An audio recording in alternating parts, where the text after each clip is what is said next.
आज के इस वीडियो में हम बात करेंगे गुलाबों में ढेर सारे गुलाब कैसे पाएँ।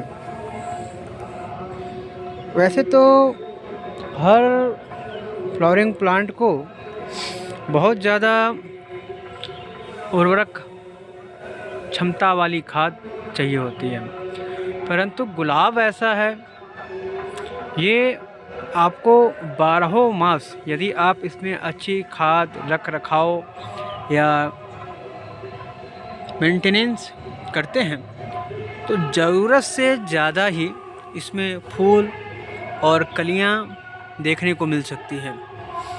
हालांकि हमारे पास ये जो भी 2 गुलाब के पौधे हैं ये बहुत पुराने नहीं हैं, हमारे यहाँ पिछले मार्च अप्रैल से ही लगे हैं, इससे पुराने नहीं है, परंतु इनका आप ग्रोथ देखिए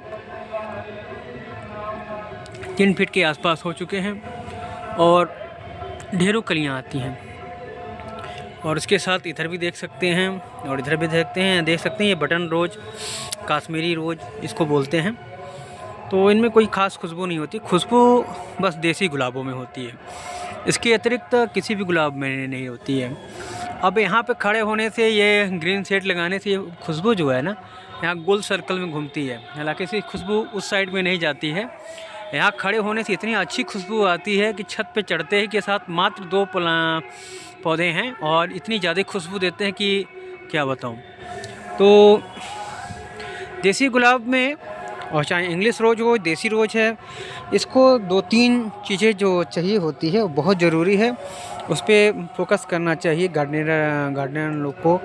और नर्सरियों में तो बहुत सारे खाद डालते हैं, परंतु इसमें गुलाब के पौधे में कम महीने में 2 राउंड, कम से कम 2, अधिक 3 राउंड आपको कोई भी ऐसा कीटनाशक दवा हल्का छिड़क, अगर रेगुलर बेस पे छिड़क रहे हैं, महीने में 2 बार छिड़क रहे हैं, तो हल्का सा कीटनाशक कोई भी दवा जो आपके चींटी से लेके और फंगस और साथ ही साथ कीड़ों को हटाने वाला हो वैसा डाल लें, या कोई भी फंजीसाइड डाल लें। कुछ ना मिले तो हल्दी का पानी छिड़क दें, और वो भी ना मिले तो मट्ठा का पानी छिड़कें, वो भी आपके फ्लावरिंग प्लांटों को सबको साथ ही साथ खाद गुलाब के खाद के रूप में अच्छा काम करता है। ठीक है, गुलाब को भी वेट ड्रेनेज मिट्टी अच्छी लगती है, नहीं तो इसको कोई भी मिट्टी में लगाएं चल जाएगा, बहुत ही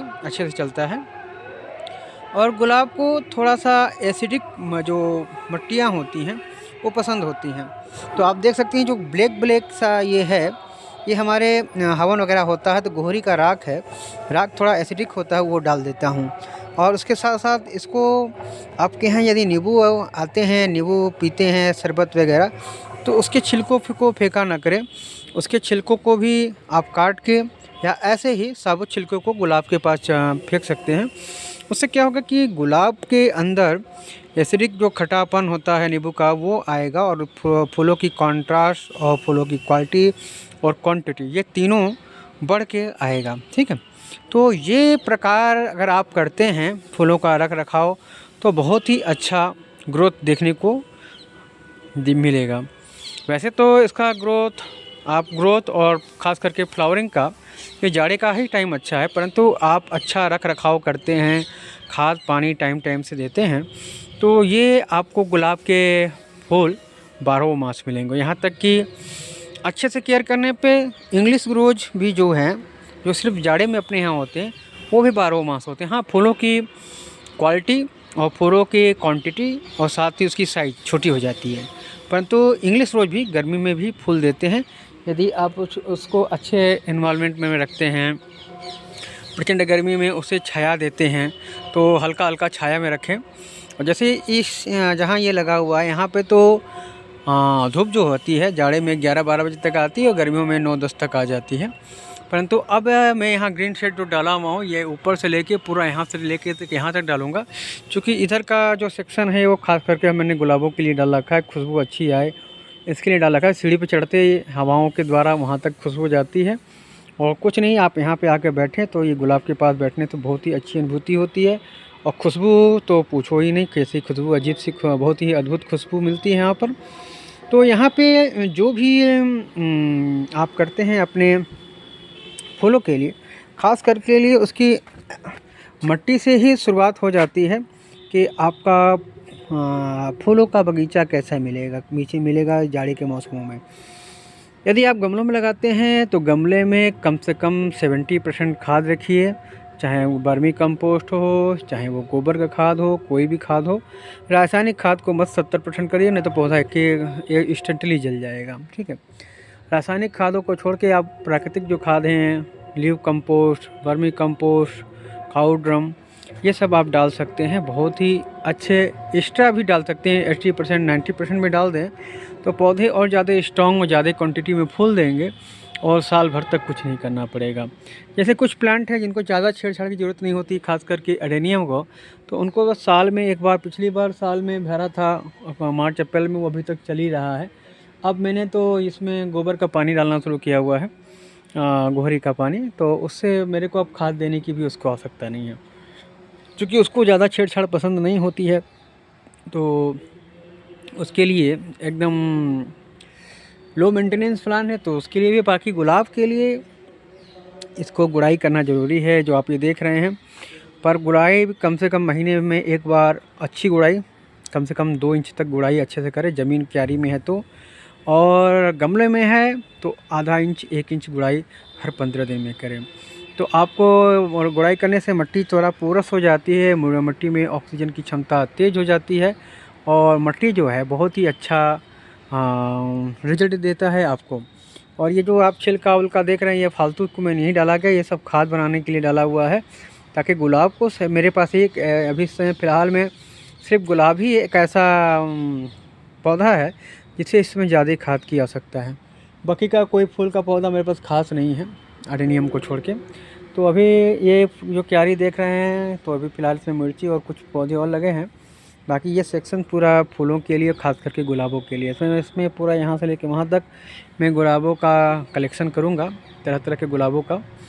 और थोड़ा सा ये आगे पीछे लग गया, इनको, इस गुलाब के पौधे को मुझे वहाँ पे लगाना था, तो उस कॉर्नर पे गुलाब लगाएंगे, इंग्लिश गुलाब, देसी गुलाब, ये सब करके कई तरह तरह की इधर ये साइड जो है पूरे गुलाबों की है हमारी। और गुलाबों का लगाने का शौक़ है, और ख़ास करके देसी गुलाब अगर आपके बगीचे में नहीं है तो गुलाबों का कलेक्शन बिल्कुल फालतू है आपका। चाहे इंग्लिश गुलाब देखने में अच्छे लगते हैं, बड़े क्वांटिटी में फूल आते हैं, सब अच्छा है, पर खुशबू नहीं होते हैं उनके अंदर। तो छत पे अगर आपके बगीचे में 2 पेड़ भी अगर गुलाब के हैं तो खुशबू को तो पूछो नहीं, खुशबू आपके यहाँ भी जाएगी, आसपास के घरों में भी जाएगी। बहुत ही अद्भुत लगता है गुलाब। और देसी गुलाब बहुत कोमल भी होता है, थोड़े से समय में छूने से झड़ जाता है। बाकी इंग्लिश रोज़ नहीं होता है, इंग्लिश रोज़ कम से कम एक जाड़े में तो 1 वीक 10 दिन तक गुलाब भी रह जाता है, इंग्लिश रोज़ अच्छे से आपने रखा है तो गुलाब को ज़्यादा पानी की आवश्यकता नहीं होती है। गर्मी के दिनों में आवश्यकता है, तो जाड़े में ज़्यादा खास आवश्यकता नहीं होती है। गमले में है तो 2 से 3 रोज़ 4 रोज़ डे पे पानी दें, और क्यारियों में है तो हफ्ते में 1 दिन पानी दें, गुलाब अच्छा चलेगा। और ये छोटी सी जानकारी देनी थी, अपडेट देनी थी गुलाब के बारे में। और जब मेरी ये गुलाब की पूरी क्यारी यहाँ से लेके वहाँ तक, वहाँ से लेके पूरा ये कॉर्नर जो देख रहे हैं गुलाब से भर जाएगा, तो देखने लायक अद्भुत छटा भी रहेगी। और बता नहीं सकते हैं कि कितनी अच्छी खुशबू आएगी। मैं देसी गुलाब को और कलेक्शन करूँगा। देसी गुलाब तो एक ही होती है, इसी की कटिंग से मैं और भी गुलाब बना लूँगा। मार्च अप्रैल में जब कटिंग करेंगे तो ये कुछ ब्रांचेस मैंने चूज कर रखी है। जब कलियाँ बननी बंद हो जाएंगी मार्च अप्रैल में, तो उनको छांट के, और जाहिर सी बात है छटाई कटाई भी साल में 2 बार कर दे, एक बार सितंबर के लास्ट में, अक्टूबर शुरू होने से पहले, और दूसरा मार्च अप्रैल के पहले कर लें। क्योंकि उस समय करने से क्या होगा कि फरवरी लास्ट में कर लें, फरवरी लास्ट में करेंगे तो उससे क्या होगा कि तेज़ गर्मी से पहले पौधे अपने आप को स्ट्रॉन्ग कर लेंगे, तैयार कर लेंगे गर्मी सहने के लिए। और मार्च अप्रैल जो 2 महीना है, अप्रैल के लास्ट में जो गर्मी पड़ती है उत्तर भारत में, अप्रैल मई जून 2-3 महीने पड़ती है, जो एकदम भयंकर लू पारा करीब 42-45 तक चला जाता है। तो उस समय पौधे अपने आप को इतना स्ट्रॉन्ग कर लेते हैं कि उस मौसम का असर हमारे पौधों पे नहीं होता है। ठीक है, तो अभी आज के इस वीडियो के लिए इतना ही। धन्यवाद।